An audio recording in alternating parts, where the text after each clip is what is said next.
Welcome to Lost Without Japan, a travel podcast about the life-changing experiences of exploring Japan and those moments we would be lost without.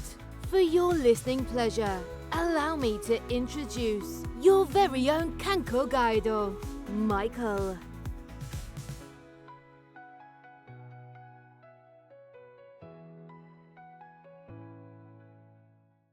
Welcome to this week's episode of Lost Without Japan, a podcast based on Japan and your lost without moments. This is your director of travel for TKIC Studio Productions, coming to you with positive thoughts and excitement for your next journey to Japan. In his own return, I hope in 27, but most likely 28. We'll do the 20-year-old travel for my daughter, just like I did for my son. But we have truly I say this at times, a special day trip episode, but this one is indeed special, as I believe it's the first time I've had two guests on, three wonderful individuals, two best guests of the show joining me today, and all of us would like to thank you for giving us a bit of your time. I hope this podcast finds you in a good place or on the path to a better one, no matter how it may seem at this moment. And if you're new to the podcast, welcome. And if you're returning Lost Without listener, thank you again for your time and returning once more. And if you're coming from Patreon, who listened to our preamble ramble before we even started recording, thank you and enjoy this part two of what you got coming to you at this point in time. And if you don't get enough of us today, that can easily be remedied by going over to Patreon and joining. That way, when Justin and I get together, because Justin's closer, I will get him his vegan meal of choice. And, Nathan, a bit farther away, but I feel all three of us will be catching a baseball game in the future together in Japan. We are going to be doing basically the format for today's show is this. And we have Nathan, who is the Japan Tour Company's owner, operator, the man with the most. And we also have the most recent Good Times guest. And the single reason the show can't be sponsored by Starbucks Japan. Coffee snob, but scone lover, Justin. How are you two doing today? Good. If I was going to ask you for permission to do this in the Patreon, and for those of you who have Patreon, you'll find out that there's reasons that didn't quite happen. But I am bringing you an unofficial sponsorship, Mike, right here. I'm going to pour myself a glass of whiskey forged in the spirit of the Ronin, masterless samurai who lived by their own code of honor, bold, disciplined, uncompromising. Every sip walks the line between tradition and rebellion until there's nothing left to follow but taste itself. Yamamoto Takeda Edition. Your only master is flavor. I mean, after they hear that, how can they not just pay for the three of us to go to Japan together? I mean, that like smacks down my Three Floyds Scottish style ale that I'm currently consuming. Nathan, do you did you know that there were so many different sponsorship opportunities that were available? No. No, I didn't. And after that, I don't know how I'm supposed to introduce myself. I'm just a guy who loves Japan, really. But I mean, behind me, I do have a few empty sake bottles, so I am not adverse to the libations of Japan. I love it, my friends. I thank you for both joining me today. And I had an idea for this episode, which is a different day trip episode. I basically I sent this city out to both of you, and I'm sure that both you, Justin, and you, Nathan, were both like, what is this city? Why are we doing this city? And I want to say that all three of us, after researching the city, were like, now I got to go. This has suddenly become a place to go on our list. And we kicked around this thing of A, having multiple people on a day trip episode, but B, what if you end up somewhere that you weren't planning, right? You're running hard. You're there for 3 weeks. You're there for 2 weeks. And sometimes your body's just like, you know what? We're not going to do. Continue at the pace. Like we were talking about scheduling, right, Nathan? I'm like, you have packed way too much into this trip. We need to kick it back a notch. Let's just spend some time where we're at. We don't need to go from point A to point B, be a Shinkansen twice a day. We're here. And that city that we're going to be talking about, we'll talk about as well, is Japan's Gyoza capital and Shinkansen transportation hub. And I'm going to say this wrong, but that's okay. You both can correct me afterwards. Utsunomiya, Japan, in the Tochigi Prefecture, where if you happen to miss we're playing this. Play this game with us, my friends. You miss a transfer. You miss your train. You miss your plane. You miss your automobile. They don't have your rental. Whatever it is, it's here. Plans change. Destinations have varied. You've lost your wallet. You're waiting for someone to find your phone. How can we still make the most of our time and still end up with amazing memories when we're halfway around the world?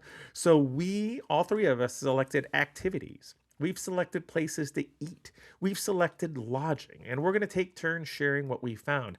It's not that we have us three guys going through one adventure together, but we actually have three separate itineraries that do overlap at times, and we'll just share what we found, and you can even earn extra bonus points when we do happen to share the same idea, because it just shows how wonderful and amazing my two guests are. Remember, you can always reach out to the show at lostwithoutjapan@gmail.com or lostwithoutjapan on Instagram.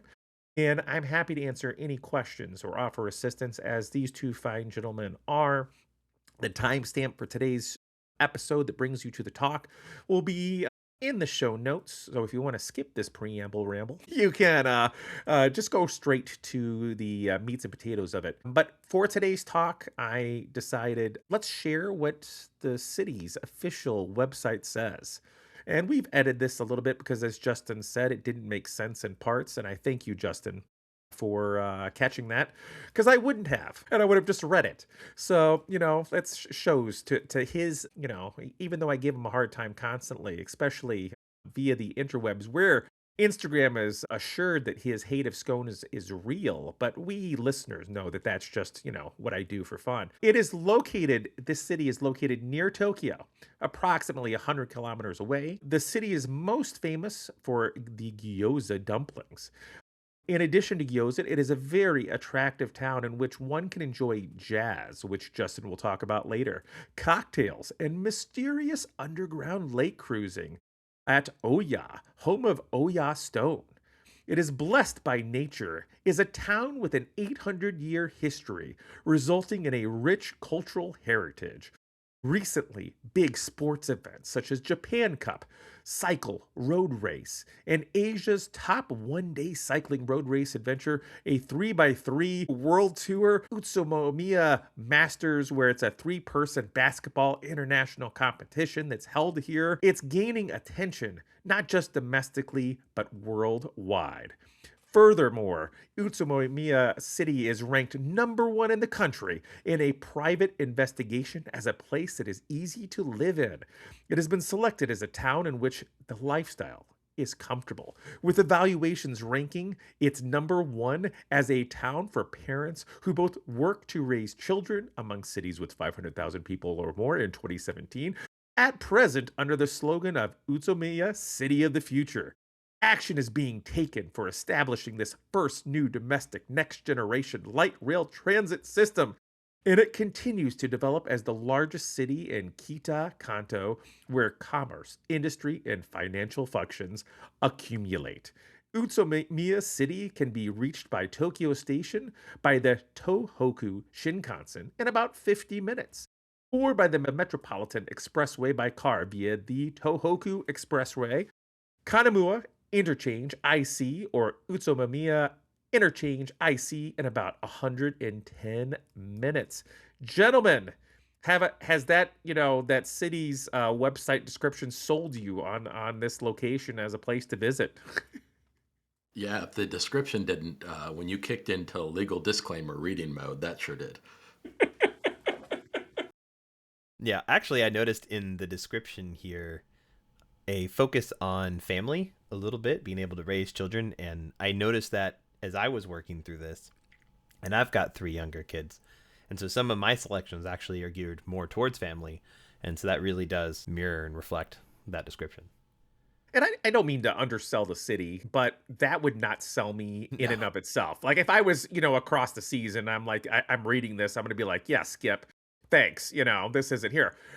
But I'm going to tell you, listeners, right now, stay with us because that may have not have sold it, but we're going to do our best to sell this. And I will tell you right now, even my dad, who's I got the love of Japan from, at times, when I talk about things we're doing, he's like, I don't know that I would do that. But some of our things that I was sharing with him today, he's like, that is like legitimately really, really cool. This city has become something that I want to visit, Nathan wants to visit, Justin wants to visit, and we might end up camping together at some point in time in the future. We'll share that wonderful thing as something that's here. But if you're looking for fancy hotels, like, 4 or 5 star, whatever you want to get, they're not here. They're really not. So I tried to find, because I have like usually, if you're listening to our day trip episodes, fancy hotel and budget hotel. And we'll save what, in air quote budget for later. But there's really not a lot of fancy hotels here. So I picked the fanciest business hotel I could find, which isn't saying much. But basically for those that are in the area, it is a 37-minute tram ride from Utsunomiya station via the Light Line. And the Light Line, like they talked about that in the city's description, like it looks new. Like if you're talking like tram or trolley, like if you're in Hiroshima, I feel every bump that happens along the way when I'm traveling that city, and it is definitely not new. Now, I love it because I love the city, but this looks like legit. Like they've definitely invested a lot of money into this. Around my lodging, there is a McDonald's, which is a must for me, a 7-Eleven, and a Tutsuya bookstore. The lodging itself has a large public bath, which is both for men and women separate. They have clean, rooms are mentioned again and again in reviews. They have free coffee. They have breakfast. They offer free newspapers. Now, I don't know what that looks like, but like I'd take a free newspaper, you know what I mean? Just as a memento of things that's here. Reviews mention a lot of great service. There's also that large public bath that I was talking about is located on the first floor.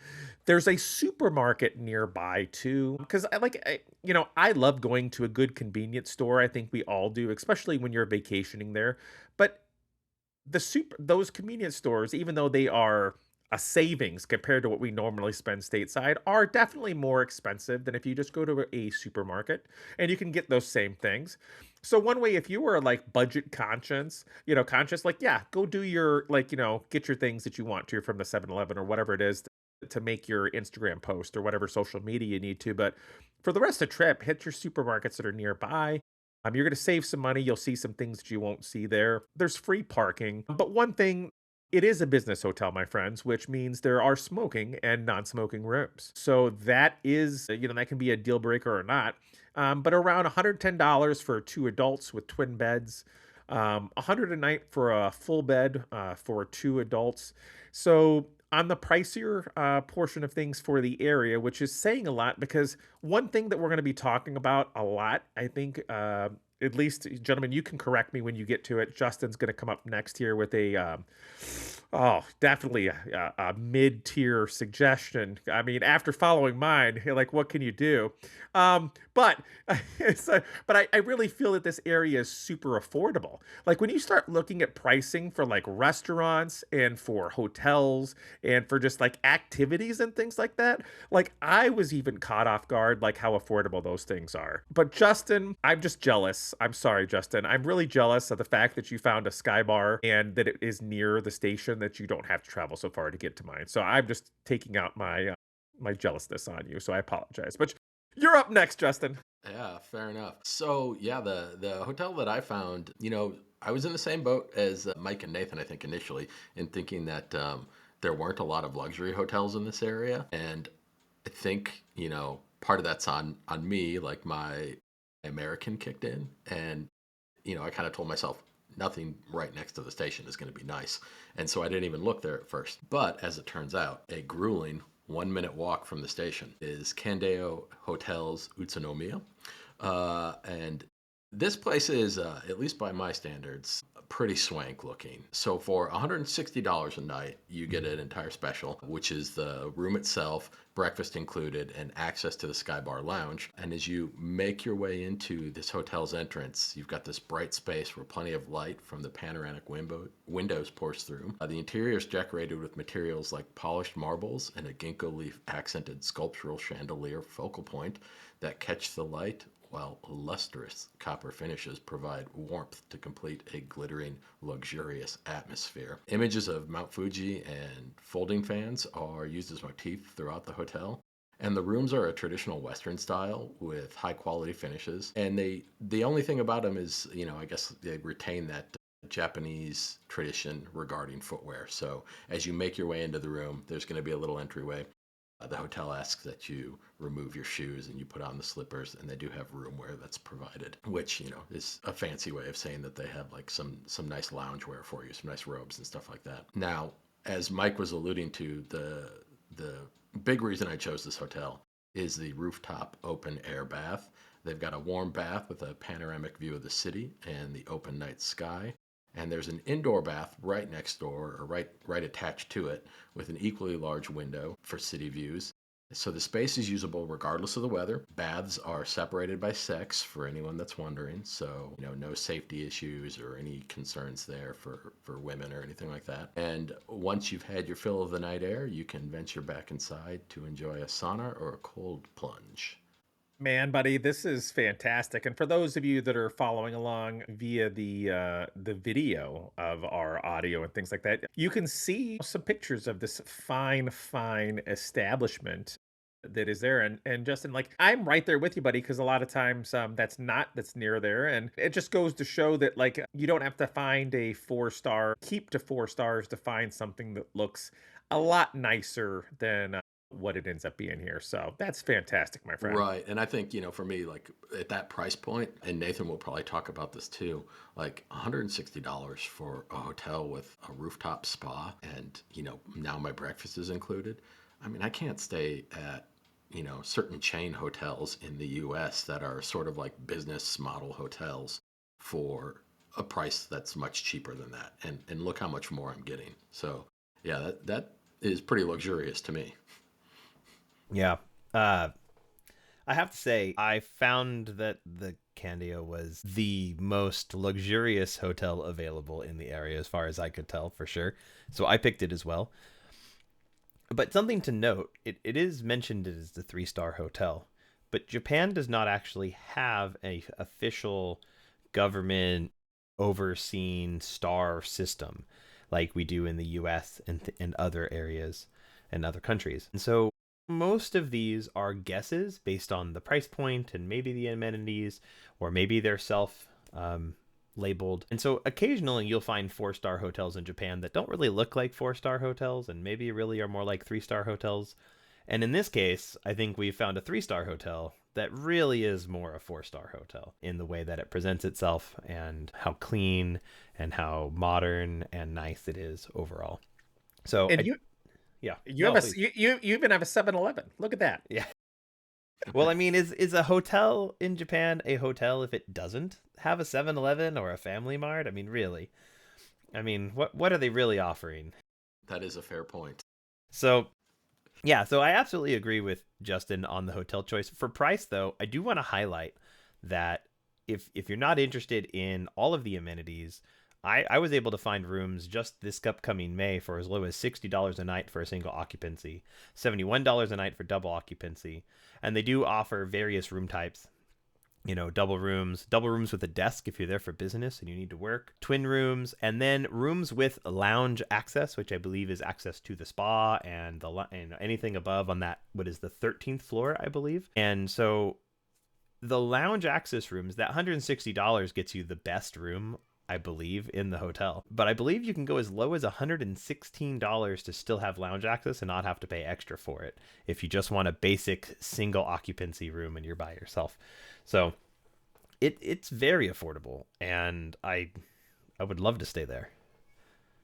You gentlemen both, fantastic job with finding that. Like I said, just jealous because, I was looking through and I'm in the midst of art show prep right now, and I spent 20 hours last weekend doing art show prep for my school. I'm going to be doing 20 hours this weekend. Every waking moment of my life is doing this. So you gentlemen coming on are also saving me for this day trip episode. You're doing 2/3 of the research, and I greatly appreciate that. And look, what you can find. And Nathan, 100%. Um, when we're talking about breakfast, I stayed around my hotel since that is where I'm at. Like, you're starting something that's kind of here. I will share my screen with you two fine gentlemen so that you can see it as well. But basically, for here, I ended up having, I'll read off what I have, but it's like a 22-minute drive. If you end up going through, or the tram, which is an hour and 15 minutes, because you get a lot of stops. This is again by that light line, the tram system. The coffee gets rave reviews. They had French press being the operation of things that's here. It might live up to Justin's expectations, as is the case a lot of times in Japan. You're not just getting the refills of coffee, right? But this location actually has where your second cup of coffee is half priced. It's not free, but that's better than just continuing to pay for full. And reviews mention that there's a large parking lot for those of you that are actually driving, and that in the morning this location is filled up with a lot of elderly that are in the area. The location had smoking available in the past, but it is completely smoke free now. They even went through a bit of like painting and different things like that after that transition. Pricing, I would expect to spend around like, your 1,000 to 2,000 yen, depending on how much coffee you have and what you're looking to order. But they have that like almost stereotypical like Japanese breakfast toast, what you'd expect to see, like that breakfast, the thick piece of breakfast toast, your breakfast hot dog, your, pancakes and things that you would normally expect to see. Some of the pancakes are chocolate, some are caramel, along with your regular flavored ones. But I really picked this spot due to its location near the activity that I'll be speaking about later, because I, gentlemen, don't usually go an hour and 15 minutes to get to my breakfast location. But it is open from 8 a.m. to 10. Let me just really quickly, we have some of our pictures and things. They have the breakfast, things that are here, some sandwiches, iced coffee, regular coffee. And they even had some coffee gelatin or things like that were there. Like some of the desserts had coffee worked into it. Outside, you're looking at, you have your little bread bowls. Things that you have. Otherwise, gentlemen, I'd be happy to do this, be it for the breakfast and having the chance to have eggs and a thick piece of toast and a little bit of a salad seems like an amazing way to go about starting off my day. So that's for me, my friends. Yeah. Well, I took a slightly different approach here. So, getting off from the station and hopping on the bus, a 25-minute bus ride away to a place near what the first destination activity is that I have on my list. Right next door is a place called Island Stone Coffee Roasters. And, according to their bio on their site, their shop is a specialty coffee shop that's passionate about a series of processes from sorting raw materials, roasting, and extracting. The roasters and baristas with skills to fully exploit the appeal of the ingredients will be able to help each customer with the thoughts of the producers and the story of the coffee beans. Meet the best cup. Now, this isn't a chain that I'm aware of, and so that was an immediate win for me because I like to get, at least somewhat local, if not local, like a regional chain that I don't have where I live. So just like I said, just next door to the temple is this modern, trendy looking coffee shop with a bright interior. It's got huge picture windows, this classic like shoji white colored walls, complete with classic Japanese interior design. And I'm taking a bit of a risk here. Google Maps lists the location as temporarily closed, but I'm going to try my luck anyways. And if my gamble pays off, I'll be enjoying an aged scone. I don't know what it means for a scone to be aged, but I'm willing to find out. And a pour over coffee. The scone is $2, the coffee is $3. And I'm also going to pick up an aged chocolate scone and I'm going to stuff that in my backpack for later for another $2. So the items can be purchased, just as a note here, like items can be purchased at a slightly lower price if you get them to go. But I intend to sit upstairs and look out the window and admire the warm interior and the timber ceiling. And if it does end up being closed, what I'm going to do is make a 12-minute walk to a nearby bakery called Posta de Blé. It's a small bakery in an old renovated storehouse. Without a website, it's a little bit hard for me to say for certain, but the interior appears to be small, so the seating is probably limited. But they do have some outdoor seating that I could see on Google Maps and the Google Images. They offer a large selection of traditional French-style pastries with some Japanese flavor twists. Like, for instance, they've got a stollen with tamba black beans, azuki, which is the red bean paste, and a sake-soaked yuzu peel. That, I don't like fruit bread, but that sounds pretty phenomenal to me with those flavor profiles in there. Prices on those items start around 300 yen or $2 US, and they move up. The stollen, for instance, because you're buying it for the entire loaf, is $16, but it's a whole loaf of fruit bread. If you can find any location that has the roaster, like your coffee roaster on premises, like you have me, especially if I could end up taking that home. Because that's one of my favorite things to do is like drink coffee from where I've been, and feel like you're a little bit back in Japan wearing my Uniqlo shirt, you know. Hmm. Yep. I've still got a couple bags of coffee from my visit to Nara that are probably not very good by now because it's been a while. Still worth it. Emotionally, I know they're there, and it helps me on bad days. You're Nathan. I know Awesome. for you, you have you have a Well, kind of a nice pick for your breakfast yeah. spot. Well, we'll see. But actually, I want to make one quick note on your pick, Justin. I know that one is temporarily closed, but they appear to, for whatever reason, have a second location located right here next to the station and next to the hotel. They do, and what's funny that you bring that up. I noticed that after I found this initial one, and I was like, okay, so that's there, and like honestly, probably what I would do, like real world, I'd get off the train, I'd go in there, I'd get a coffee, maybe even a scone.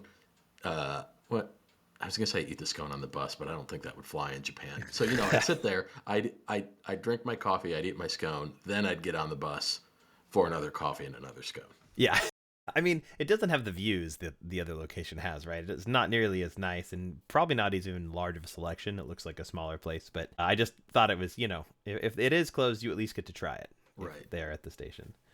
So, yeah, I picked this BC Brazil coffee. Nothing about it seems to be Brazilian directly, and yet, it looked interesting. It has this nice red front to it and this giant green sign over the top that's a style of an era that I don't even know what to name. But from the menu itself, and I'm not a coffee guy, so you can die a little inside, Justin, when I say that. I just never got into drinking coffee, so it's not, but this shop was founded in 1972, so it's been around for a little bit. It's located right there by the station, right by the hotel, and it offers a hand drip coffee. And the menu has some nostalgic dishes, some Showa era Neapolitan pasta. It's got some hot cakes, got your classic thick cut toast that you mentioned, Michael, at your place. Does have free Wi-Fi, and they do mention that power outlets are available for people to charge if you need to charge your phone. It's always nice. There is a smoking section in the restaurant there. I don't believe it's smoking in the whole thing, but there is a designated section. So if you do go there, you could possibly anticipate having some of that wafting through. But yeah, and the menu is what you would consider one of those classic Western style menus in many ways. It offers that thick cut toast, like I mentioned. You can get curry with a Hamburg steak, the Neapolitan pasta. You can even get that pasta with an omelet on top. And of course, pancakes, but nothing fancy, just simple hot cakes. And of course, as always, it's found in the dessert section of the menu, because here in America, we eat dessert for breakfast. Everywhere else, it's just dessert. But as a note on the coffee, it is free refills if you get one of the morning sets, so you don't have to pay, and refills are not a common thing. I would expect for you to spend 500 yen for a basic coffee, egg, and toast, all the way up to 800 to 2,000 yen for a full meal, depending on what level you're going for. If we're keeping track of points, which I totally am to this point, Nathan and Justin both have a point for lodging. And I'm going to give this breakfast opportunity to Nathan. Point again. Mine just happened to be closest to my hotel, and well, Justin's place was closed. So, We don't know for sure. Hey, I think Justin gets a point. It's right there in the station too. hey, So, Nathan. I said, No, it's fair. I will say, like, when I win, I want it to be fair. That's all I'm saying. what's interesting is like typically what I'll do is pick a place maybe a little bit more like what one of the two of you has, where it's it's more quote unquote Japanese, right? yeah. And yeah, this time I was like, you know what? Like, if I'm in a city that's famous for gyoza, I know that I'm getting, well, I guess technically Chinese, but like, I know that I'm getting something authentic later in the day. So for breakfast, I'm just gonna get what I want. And like you said, or kind of alluded to, Nathan, Japanese breakfast tends to be things that are like maybe cold and left over from last night. Now, if you go to a restaurant, they're obviously not serving you leftovers, right? But like by an American standard, an American palate, it's like you're getting stuff that, unless you're specifically buying Western breakfast, it's stuff that is not necessarily going to feel like it's breakfast food to an American. So, on that end, I was kind of like, you know what? I'm just going to, Mike has, a little behind the scenes, Mike has named this the episode group for us to kind of chat and arrange beforehand the scone trip. And so I was like, okay, I'm just going to go someplace and get a scone. Yeah, about breakfast in Japan, Japanese culture doesn't really provide a going out to breakfast experience like the way that we're used to in the States. And I have been hard pressed to find, other than a place that serves coffee and scones or some other sort of dessert that goes with, your breakfast like that. There's not really a lot, and I'm perfectly happy to get a spicy fami chiki, throw that on a tamago sando, and I'm good. So this was me really going out there for breakfast for you guys. I love it. I appreciate all the extra effort, but still, Nathan, you get the point. So next up is one place to visit, my friends, that all of us were like, hey, this is going to have to be a non-negotiable. All of us are going here. Come on. We have Oya Temple, Oya Canon, the Buddhist temple that is here. And just from pictures alone, I just will say it looks like fantastic. And I like how it's cut in, right here to the side of things. It's just a unique type of experience. And the garden, sometimes you go to some of the like temples, and like the garden itself is just something that is new. And I see some concrete, I see some some things that show that it's some similarities to that. But then you look at some of the other things that are here, and this really stands out as far as like something that looks like it has some time to it. What are you two thinking about our temple? Yeah, so I know, like for me, I picked this one, as Mike was saying. It's a 1,200-year-old temple, right? So it's definitely got some time to it. Some of the newer temples, like if you're walking around Tokyo or someplace like that, are still very beautiful. But this one has a very long history to it. And Mike sort of alluded to the fact that it's actually built right into the cliffside of this Oya stone, that is this kind of unique looking volcanic stone that's a little bit porous looking, that's only from this area. And the main hall has a bunch of relief sculptures in it, one of which is like a 12-foot high, or 4 meters if you're working on a system that isn't goofy and American, 12 or a 4-meter high relief sculpture of the Buddhist goddess of mercy. And then it's got a whole bunch of sculptures and stuff around outside of it as well. So looks pretty cool. Yeah, the Kanon statue that you see there, my understanding, and I may be incorrect, but my understanding is that it was carved out of the rock that was standing there. They didn't maybe carve and erect it, though they might have, but it looks like it was carved out of the rock, and then additional rock stone was carved behind it. It looks phenomenal, and it is clearly one of the most important historical and cultural locations for Utsunomiya, and definitely worth visiting. My itinerary later will actually expand upon this a bit, diving more into the stone itself. So I'll talk about that when we get there, but it looks, just stunning. And I'm not like a huge person for temples and shrines, necessarily on my visits after like, numerous trips to Kyoto and other places. But this is one where I'm like, yeah, like this is a has to happen, especially like you said, when we're tacking other things onto it that happen to be in the area. So that is wonderful, gentlemen. We all get a point for that one. How about that? I'm on the board. I am on the board. Love it. So activity number one.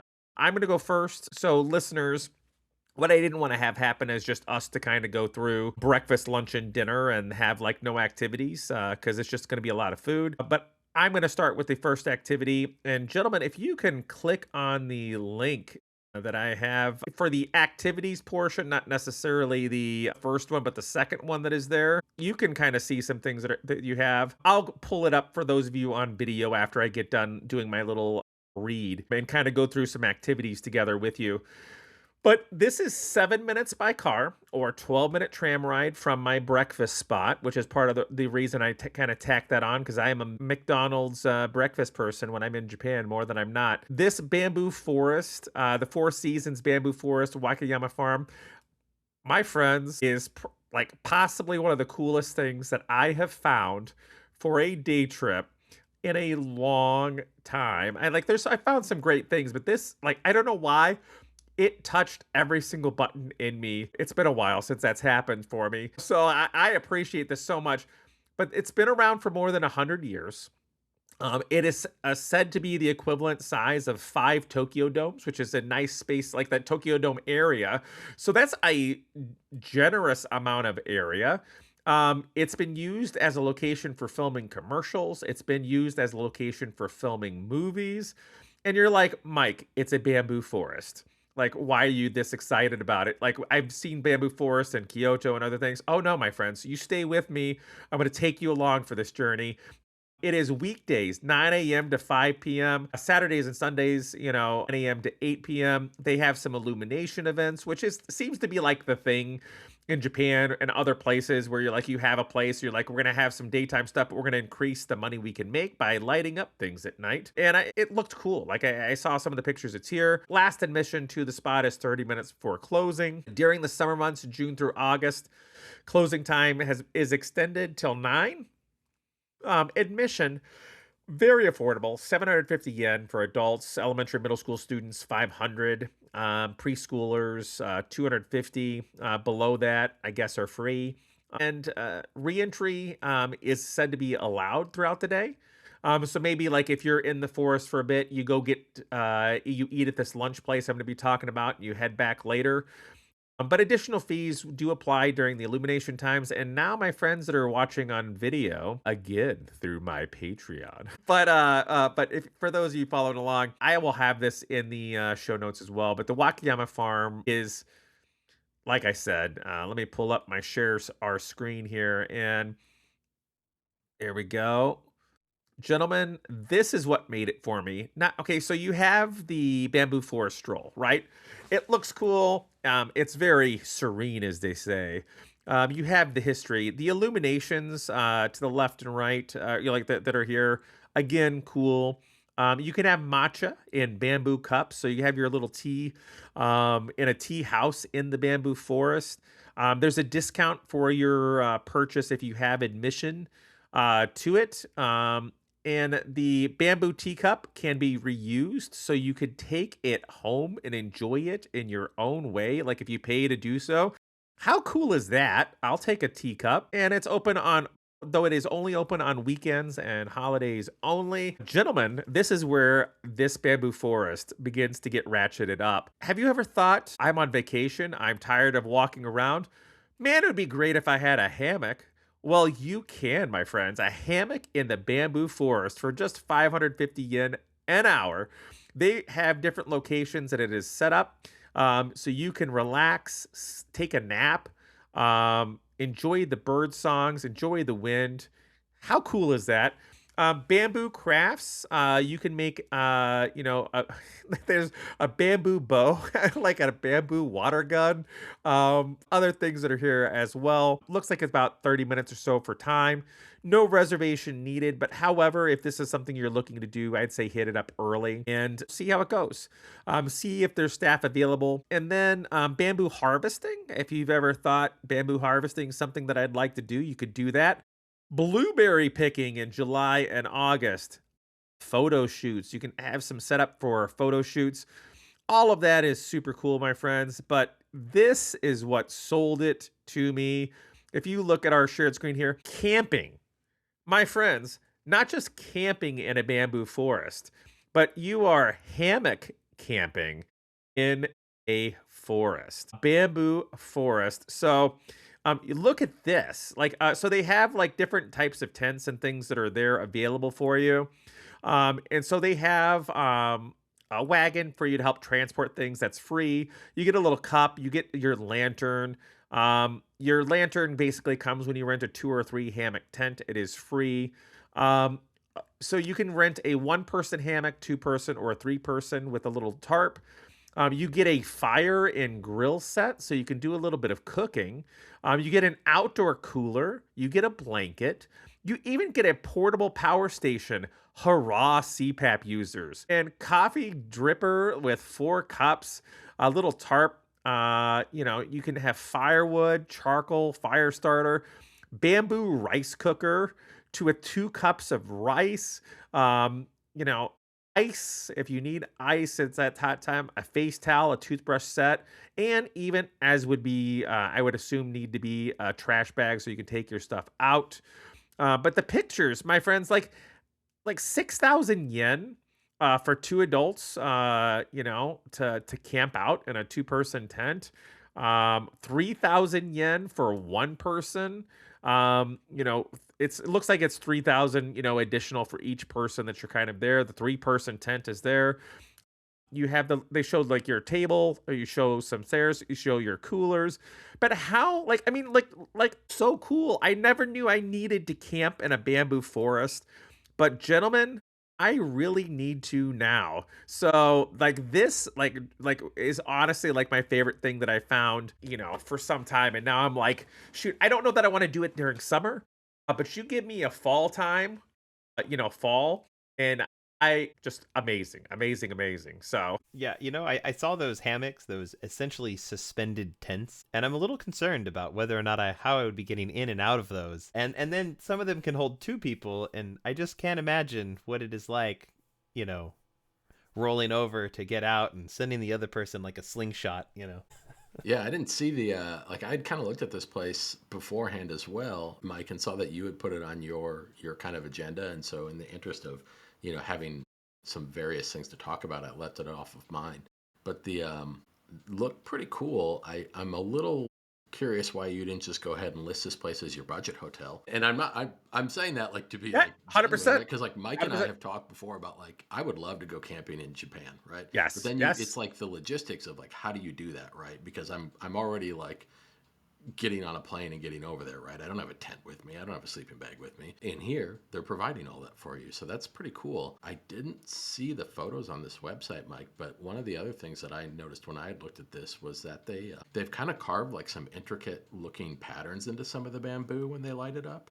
And so, for anybody that's bamboo with a light on it, big deal. No, it's pretty cool looking with those patterns and stuff carved into it. So it does look like it would be a neat experience, especially early in the morning to avoid the summer heat if you're there during spring or summer, or later into the evening so that you're getting to see the lights. And as soon as you start getting north of Tokyo and you get that hour out and you get into some places, the temperature does, it does change. And that 10 degrees difference at times can be all that you need in the world. And Justin, I did think about having that be my budget camping thing, but I didn't want to cheat and just be this is the same place again. But no, I could totally, like you said, I would totally do this. The only thing is, Justin, I would do the 2-person tent for just myself. Because what 1 person are we talking about here? So yeah, I'd spend the 6,000 and just be the food for 2, yeah, the space for 2, yeah, but yeah. So But having that portable power too, and as long as I can hook that CPAP up for the night, I'm so down. And this is very close to the Oya Temple and, other things that are here. And this is right also near this because we'll get back into lunch. I have a place that I found called Ramen Shinshin. Not Chin Chin, but Ramen Shinshin. And I will put up a little share here and then I'll go back and read what I've got. But this location and things like that, it's run by an elderly lady. It is small. The first picture, I don't think does it justice. It is a very small spot that you have. The menu has more to it than definitely what you would think. It's open from 11 a.m. to 10 p.m. each day, with the exception of Tuesdays. But you have an elderly lady that's running a shop. So I don't know that I would always expect to go there at 9 o'clock at night and expect for this location to be open. So, but it would be cool.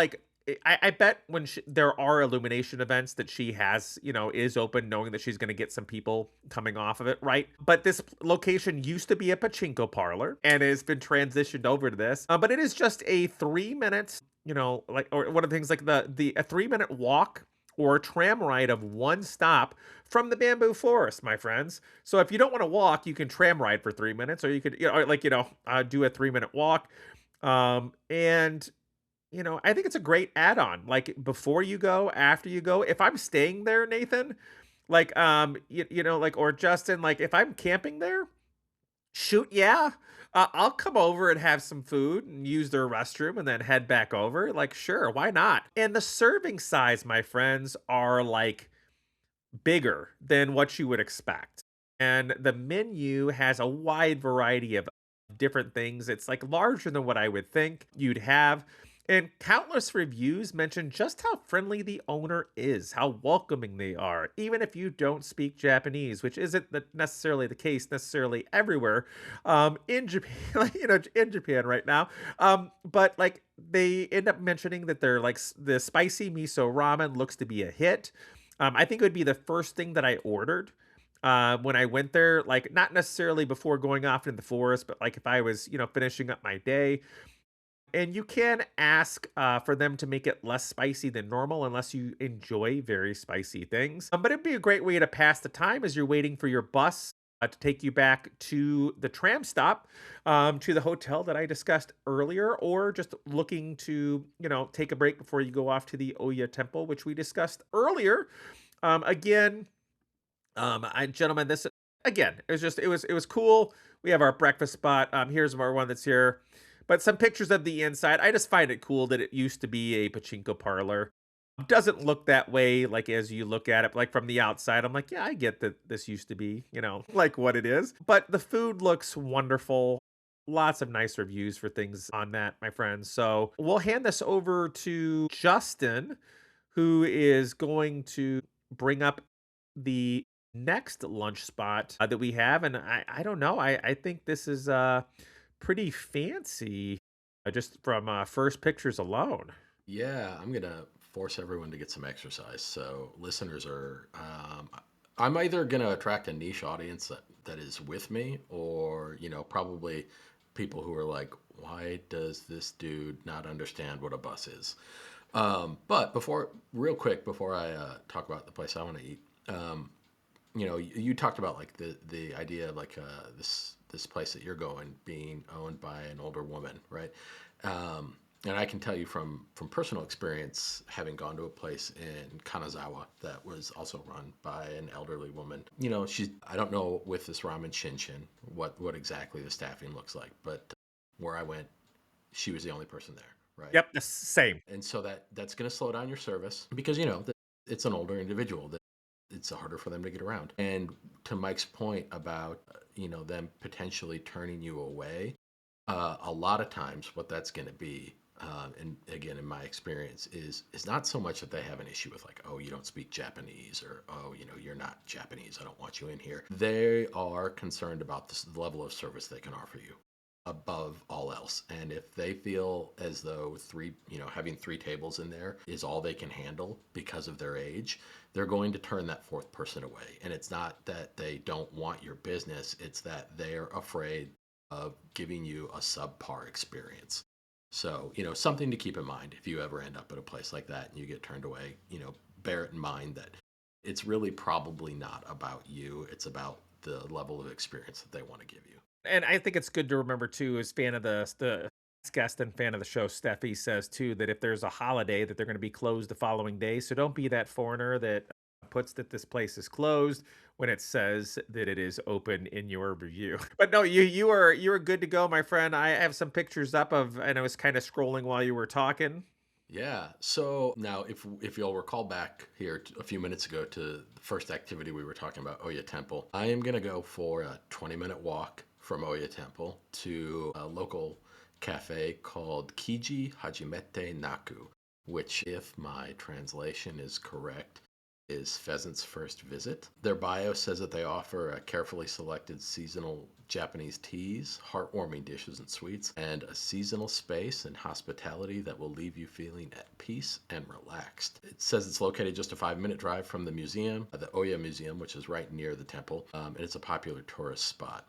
It's a small cafe renovated from the Oya stone, and they encourage you to enjoy a relaxing and peaceful time there. What attracted me to this place immediately was the grounds, the space itself. You enter through a small traditional Japanese garden.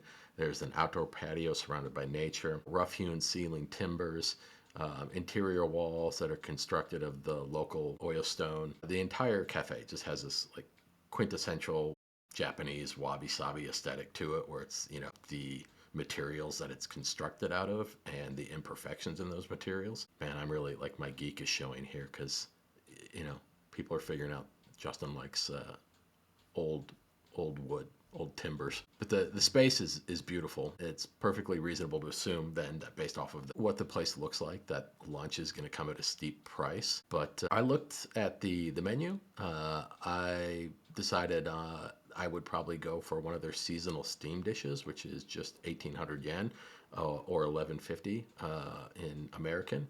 And then I'm going to finish that off with either a chestnut Mont Blanc, which is another 700 yen, or a matcha gâteau chocolate. You can tell I did not take French in high school, so my apologies for butchering those words. But those desserts look pretty good. They're each 700 yen a piece or 450. I'm going to go with whichever one the staff recommends to me at the time that I'm there. And, I keep mentioning desserts and scones. I'm walking everywhere for a reason. So, for anyone that's interested, this place identifies as being women owned. So kind of a cool little footnote for anybody that wants to support a business that's owned by women. Go ahead. I've noticed a theme in everything you're picking is all very aesthetically pleasing.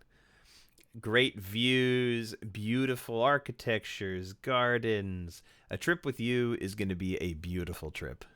Well, so in this instance, yes, I'm 100% like that's what I did. But I will tell you, typically what I do is I like ramen hole in the wall places. And I was like, you know what? I'm in a place that's famous for gyoza. Like, I can't like as much as I love ramen, I gotta branch out a little bit. So I definitely I appreciate that Japanese aesthetic, but I'm just as happy in a hole in the wall. Sorry. We have for our next stop here, Miso Ramen is coming up, a ramen restaurant as well. Nathan, why don't you share us what you're going on with your ramen restaurant you found? Yeah. This is Miso Ramen Komen.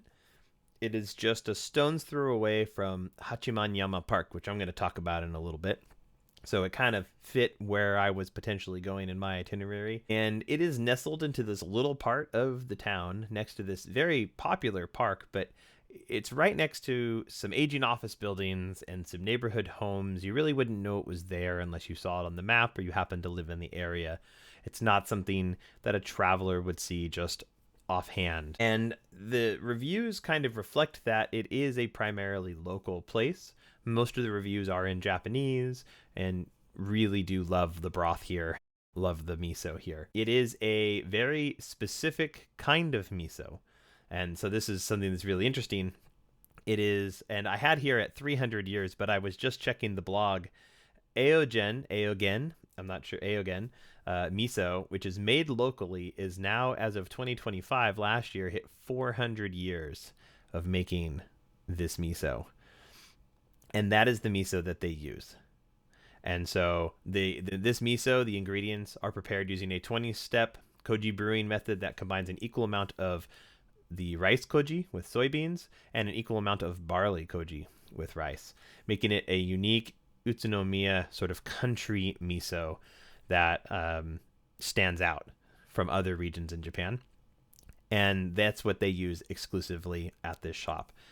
And a bowl will run you around 1,200 yen plus sides and drinks. So you're looking upwards of maybe 1,600 yen for a meal there. Very local. The inside, as you were kind of showing, has a lot of interesting bits and tidbits. One of my favorite is the wax food collection they had there. They were miniature wax foods instead of the large ones you see. And it's inside. So you have the shelf of just all these little itty bitty, tennis ball size wax food models, which is great. Random t-shirts lining the wall. It's definitely local. That being said, this miso intrigued me, and I actually have discovered that they have a shop right next to Utsunomiya Station. So I will be adding that to the map and everything else for you, so you can pick some up while you're there. It is considered a living miso, meaning that they don't heat treat it to kill off the bacteria. It is a continual culture I believe even when you get it. So that's super cool. And there's also an online store and stuff. It's amazing. 400-year-old miso. I mean, that's something. So yeah, that sounds awesome. Miso is by far my favorite ramen, so that would not be a hard sell for me at all. And for those of you with us to this point, we're going to be stopping right now, and we'll bring the rest of this back to you in 2 weeks' time. Unless, of course, you're on Patreon, where you can watch the whole video all together. Just have found in the past, when the audio and things that I'm sharing goes too much past an hour, listening and things drastically drops off. So look forward to hearing the rest of all three of us having a blast of a time. Going through the rest of this day trip together in 2 weeks. And at that time, or a little bit after, I'll also just drop the episode as one complete thing if you want to wait till that time. Thank you all, though, for listening today, and look forward to many more episodes together. Thank you all. O Genki Day.